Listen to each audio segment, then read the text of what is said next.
Šogad Ventspils muzejs noslēdz ar savu krājuma izstādi Drukāts Ventspilī 19. gadsimta beigas, 20. gadsimta pirmā puse atklāšanu Livonijas ordeņa pilī. Tieši šogad svinam vienu no nozīmīgākajiem notikumiem Latvijas kultūru vēsturē. 500 gadi kopš iznākusi pirmā grāmata latviešu valodā. 1525. gadā uz Rīgu ceļoja pirmie iespēja darbi latviešu un igauņu valodās. Tie bija luterāņu teksti paredzēti toreizējai Livonijai.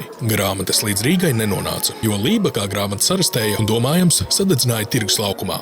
Bet latviski rakstīt dažādi mēģinājumi turpinājās. Pamazām latvieši sāk lasīt, rakstīt un izdot grāmatas dzimtajā valodā. Ventspilī izdot latviešu valodā sāk 19. gadsimta beigās. Izdotas tiek avīzes, nelielas daļa literatūras grāmatiņas, dažādi ikdienā valsts un pilsētas pārvaldē un svētku reizēs nepieciešamie sīkdarbi, pastkartes. Par to ir stāsts jaunajā Ventspils muzeja krājuma izstādē Drukāts Ventspilī. Uzzināsim, ko tad Ventspilī izdeva, kādi bija veikali, kur izdevniecība produkciju varēja nopirkt, kā latvieši veidoja savus mājas bibliotēkas un vēl citas interesantas lietas.